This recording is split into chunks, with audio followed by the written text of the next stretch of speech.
আপনাদেরকে একটা ভিডিও দেখাই। এটা অসাধারণ একটা ভিডিও।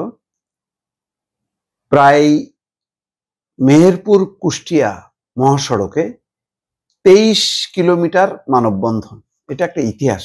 এত লম্বা মানববন্ধন 23 কিলোমিটার, আপনি বুঝতে পারেন যে, এবং এটা সত্যি সত্যি এটা হয়েছে, যার নেতৃত্বে মানববন্ধন, এবং এটা ছিল শান্তিপূর্ণ। মানুষের কোনো এমন না যে সড়ক অবরোধ করা হয়েছে, সেটা কিন্তু না। কোনো কোনো জায়গায় সেটা হয়েছে, কিন্তু এইটা একটা অসাধারণ একটা প্রোগ্রাম। দর্শক নিশ্চয়ই ভিডিওগুলো দেখছেন এবং বুঝতে পারছেন। এটা হলো মেহেরপুর 2 নম্বর গাংনী আসনে মনোনয়ন পুনর্বিবেচনা এবং জেলা বিএনপি সভাপতি জাবেদ মাসুদ মিল্টনকে ধানের শীষের পক্ষে মনোনয়ন দেওয়ার জন্য বিএনপি অঙ্গ সংগঠন পৌর সব মিলে বিভিন্ন সংগঠনের উদ্যোগে, দলের অঙ্গ সংগঠনের উদ্যোগে এইরকম একটি লম্বা একটা মানববন্ধন হয়। মানববন্ধনটা বেশ ওই অঞ্চলে সাড়া জাগিয়েছে। এইটা একটা আসনের কথা দর্শক বললাম।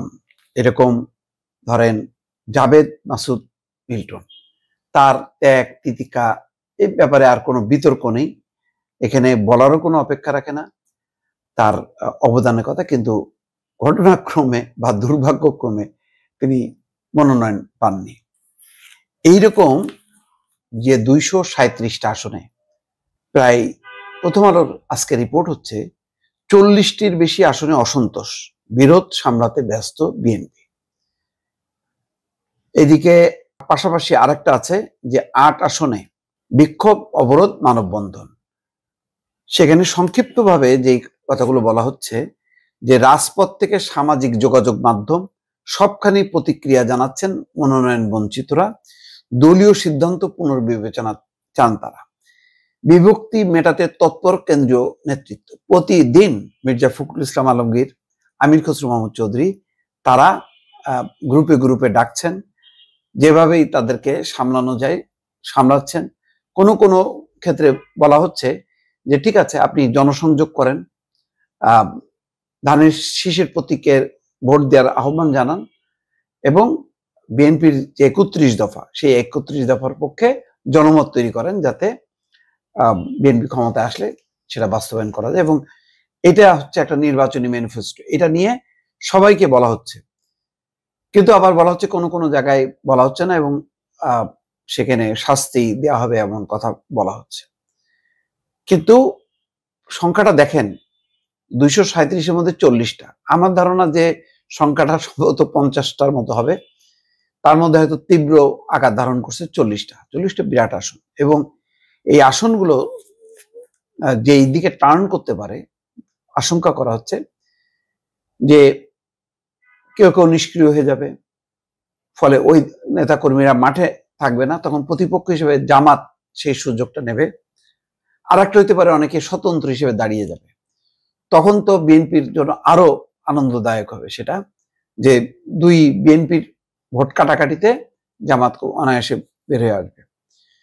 বিক্ষুব্ধদের অভিযোগ তৃণমূলকে গুরুত্ব দেওয়া হয়নি।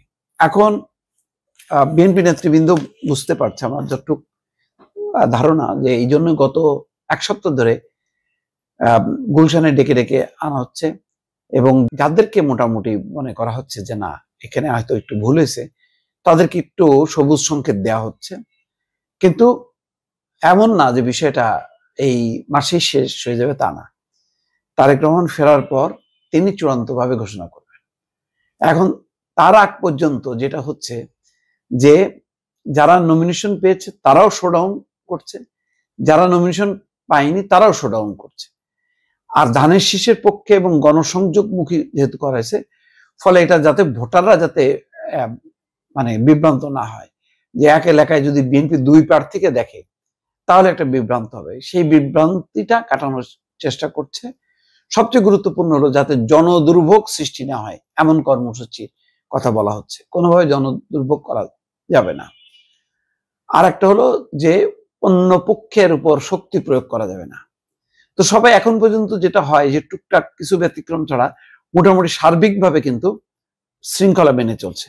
তো এখন প্রশ্ন হলো যে মানে এই যে 40টার কথা বলা হলো, আসলে কয়টা পুনর্বিবেচনা করা হবে? পুনর্বিবেচনা করা হলে যারা ইতিমধ্যে পেয়ে গেছে তাদেরকে কিভাবে অ্যাকোমোডেট করবে, এটা একটা বড় চ্যালেঞ্জ।